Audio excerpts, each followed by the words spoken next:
Episode 197, Fires and Rebellion.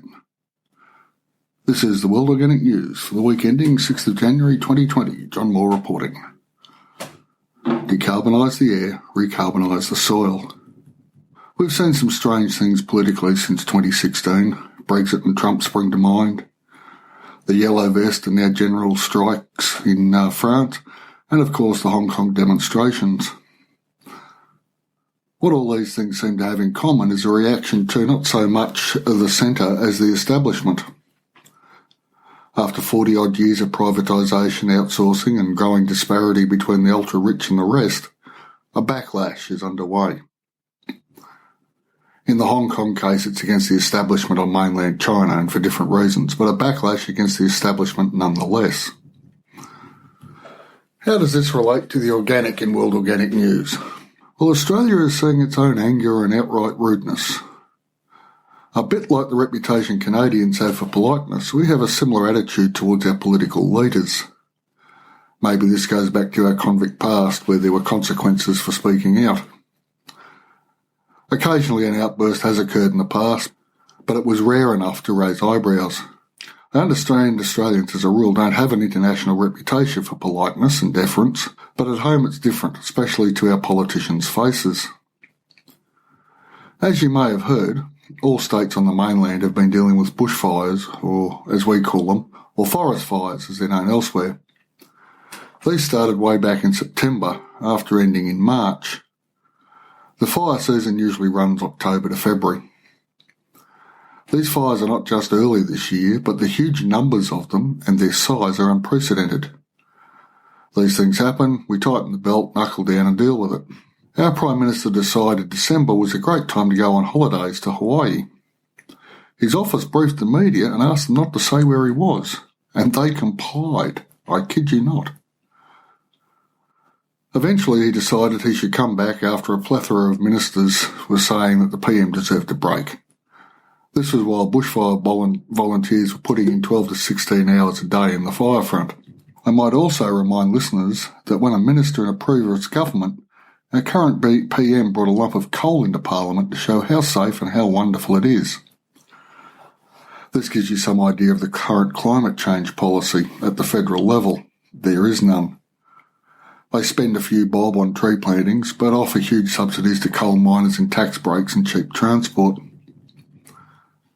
People were already living through a severe drought, from overflowing dams back in 2016 to townships running out of water, while mines still have access to water resources. People on the land can see this is not a normal drought. Things are different. The rate of drying is unprecedented. Murmurings from the right of politics at the local and state level have been ignored for the sake of party solidarity, and there are many on that side of politics who have bought into the, in inverted commas, it's all part of the new world order to destroy our freedoms, close inverted commas, nonsense. Back to the fires.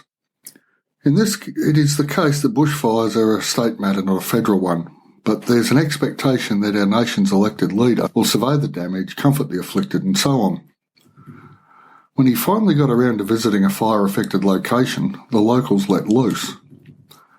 There's a video link in the show notes. Then a day or so later, some frontline fireys in New South Wales spotted a camera crew and again let loose on our PM. I'll quote from the article title. There's a link to the video in there, and it's in the show notes. Quote, "Go and get effed. Angry New South Wales firefighters on the front line deliver blunt message to Prime Minister Scott Morrison." End quote. It is difficult to comprehend just how long this fire emergency has been going on. Way back on the 2nd of December, one grandmother dumped some of the remains of her fire-destroyed house outside Federal Parliament with the words, quote, "Your Morrison, your climate crisis destroyed my home," end quote. There's a link to that story in the notes too. Our bushfire services are staffed by volunteers. Some have been off work for months. Our PM generously offered a $6,000 payment to help them through after stating that there would be no federal funding because the fireys love being out there. I kid you not. So when the backflip came, the offer was made with great fanfare. Turns out the application for funds can only be done online. Okay, 21st century, we get that. But first you have to fill out this 20-page questionnaire. Once the fireys had completed that, they were told they'd have to wait to February for payments, as that section was on summer holidays. I kid you not. Sprinkled in amongst the bureaucracy and destruction has been such memorable events as the PM scuttling a climate declaration at the Pacific Nations Forum and the smoke and mirror of our federal government's dodgy carbon accounting at COP25 that fooled no one but placated the government's base. The two themes, climate inaction / flim-flammery, and the obvious in-your-face fires, has people really pissed off. I might point out that nearly everyone in this country has either been affected or is related to someone who has been affected by the fires. This is a nationwide event.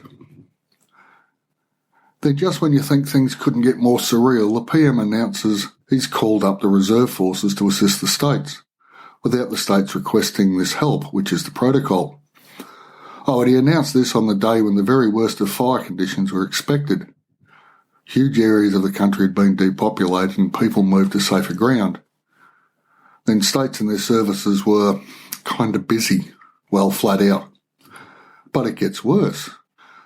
The Chief Fire Officer of the Rural Fire Service in New South Wales, and even the military liaison personnel already working with him, only discovered this generous offer through the media. But wait, it gets even worse. The PM then released an ad on Twitter and Facebook telling the country what he'd done and what a great job he was doing, and there was a donation button included. The donations, though, were not for the families of the deceased or counselling services or food even, but to donate to the PM's political party. I kid you not. So that's why I think we're about to have our moment of rebellion from the bottom up. We have been failed by our leadership. Already there's a move to more widely return to First Nations fire management systems, a growing call for regenerative agricultural methods to restore water cycles and sequester carbon. The people are pissed off, and the only end in sight to these fires is real rain. 1 to 5 mils up to 5 to 10 mils in some places are forecast for the next week. But we are going to need days of soaking rain and then follow up a few weeks later. Until then, the women and men of the volunteer and paid fire services in this country just keep going. The longer it goes, the worse the PM and his government look. All of their own doing. Years of partisan posturing and wedging on climate issues has come home to roost. The status quo can no longer hold. Change is sweeping this country just as the flames are, and the seething anger is bubbling to the surface. Australia was pretty much predicted to be the canary in the coal mine of climate change effects, and the canary is very unwell. Let's get this sorted, people, yesterday. Decarbonise the air, recarbonise the soil. Thanks for listening. I'll be back next week.